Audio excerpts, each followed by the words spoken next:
Mr. Oldham, how many times have you stood before a judge and uttered those words? Once. Never? Never. I find that hard to believe looking at your prior record.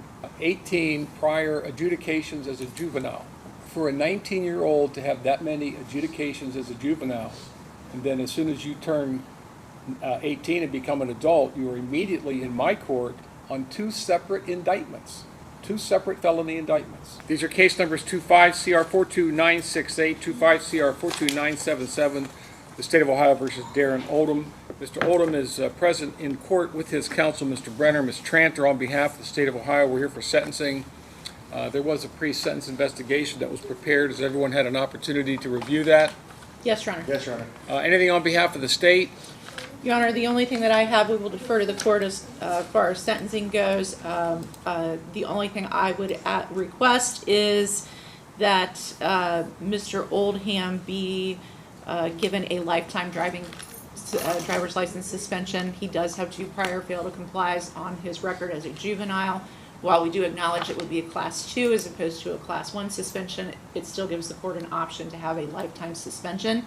And I believe at this point, that is justified in Mr. Oldham's case. So we would be asking for that, as well as forfeiture of the firearm in the 977 case. Anything from probation? Nothing further, Your Honor. Mr. Brenner. Thank you, Your Honor. Your Honor, I know we had some conversations back in chambers. I know we've had conversations previously on this case as well. I know Mr. Oldham and his family pretty well at this point. I represented him as a juvenile here in Warren County. I know, obviously, his juvenile record, no way to sugarcoat it, is atrocious. He is still just 19 years old. He is 4 credits shy of graduating high school. He's indicated that he should be able to get that finished up in the next couple of months. That's a goal of his. He wants to be a businessman, Your Honor. And I will say, I think this is a situation where, unfortunately, he faced 0 consequences as a juvenile. And I think that led him to continue those bad decisions after turning the age of 18. I can say, based on my conversations with him and interactions with his family, I think 92 days is the jail time credit total. I think that those 92 days were a wake-up call for Mr. Oldham. That's by far the most time he's ever been incarcerated. Following that, he was on a GPS monitor from November of 25 until May the 14th of this year. And, Your Honor, while he was arrested in Greene County, my understanding, first, that case was dismissed, and my understanding is that warrant was from January 26th, and the offense itself predated either of these incidents. I would ask the court to consider placing Mr. Oldham on a maximum period of community control with a significant amount of suspended time, and to give him the opportunity to show the court the kind of person that he is. Obviously, again, we have a number of prior adjudications, and then here we are in adult court, but he is still just 19 years old. He turns 20 in November. I know he's an intelligent young man, he's a thoughtful young man, and I think, unfortunately, he has, again, been with the wrong crowd and made bad decisions, which isn't to escape accountability. He's here because he entered pleas on both of these case numbers. But I did want to just kind of address that with the court, the fact that I know both he and his brother have been in trouble. And I think, again, it was a product of the environment more than anything, because I know his mother, and his mother is not the kind of person who would, I guess, allow her children to get into trouble if it were up to her. I know we had some discussions back in chambers. I wanted to clarify, his mother, in fact, her husband's in the Air Force. She moved to Colorado. My understanding is the intention is to relocate there for an ongoing period. I've spoken with Duran. I think it'd probably be a good idea if he moved out there at some point to get away from the environment in Montgomery County. With that being said, Your Honor, again, 92 days jail time credit, and I'd ask the court to consider a suspended sentence. I know we had a joint recommendation of probation in this case.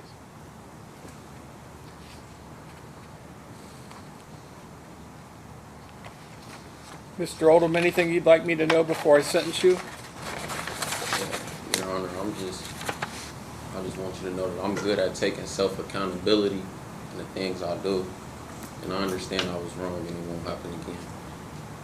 Mr. Oldham, how many times have you stood before a judge and uttered those words? Once. Never? Never. I find that hard to believe looking at your prior record. You have 1, 2, 3, 4, 5, 6, 7, 8, 9, 10, 11, 12, 13, 14, 15, 16, 17, 18, 18 prior adjudications as a juvenile. And we're talking pretty serious offenses here. We're talking felony receiving stolen property, several obstructions, a breaking and entering, carrying a concealed weapon, another breaking and entering, a grand theft, theft of motor vehicle, a burglary, another breaking and entering, 2 failure to comply, which is the offense you're in front of me for, another grand theft of an auto, felony receiving stolen property, and then there's is that a third failure to comply? How do you explain that? I mean, and then I look and see what the court has done for you. Suspended commitment, suspended commitment, suspended commitment. It doesn't seem that you've learned anything from your prior experience, extensive experience with the court system. Explain that to me. All right.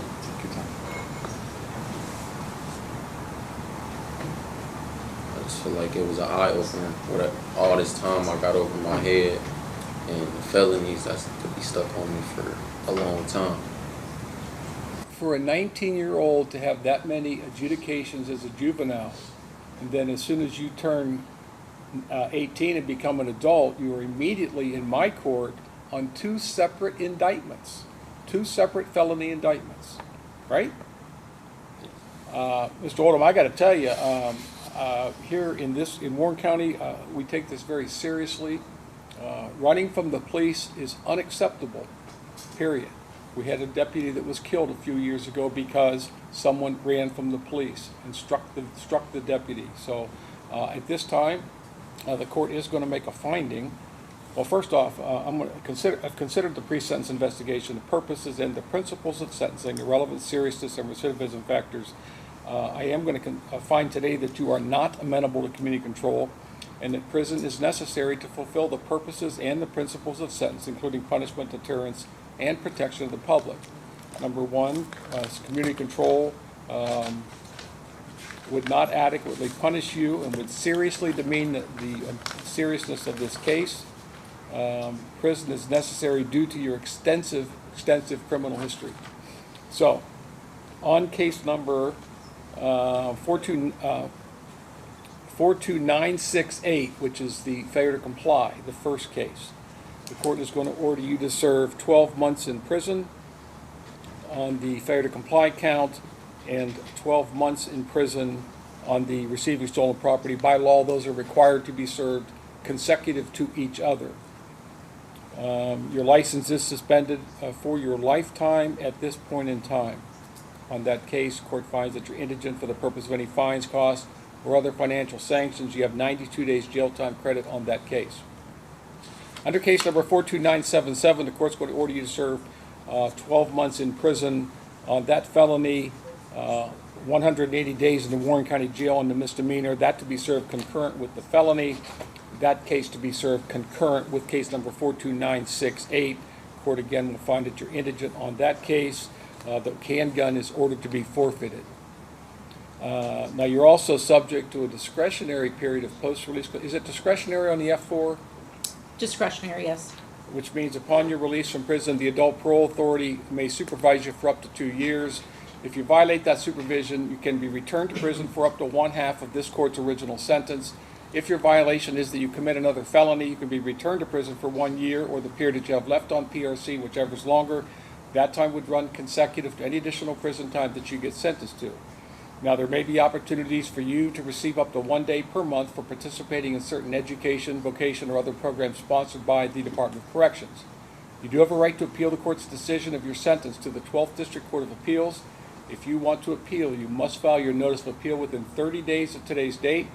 If you can't afford to pay for the transcript or anything necessary for your appeal, including an attorney, that can all be provided to you at no cost. Now, one more thing. I want to get your attention, sir. You understand what I'm saying? I don't think whatever has happened to you in the justice system before this has done you any good at all. So I'm trying to get your attention now. I will consider a motion for judicial release after you've served 6 months in prison. and put you on community control. Now, condition of that is that I will not consider it if you go up to the institution and you get involved with the gang or you start breaking the rules of the institution. I'm just going to say no, and you'll serve out your time. But I want to give you an opportunity. I want to reach out and help you, but you're not getting the message so far. But I do want to still give you that hope that I plan on doing this down the road. Do you understand? Do you have any questions for me? All right, there's a deputy standing directly behind you at this time. You are remanded into the custody of the Warren County Sheriff's Office for transport to the Department of Corrections.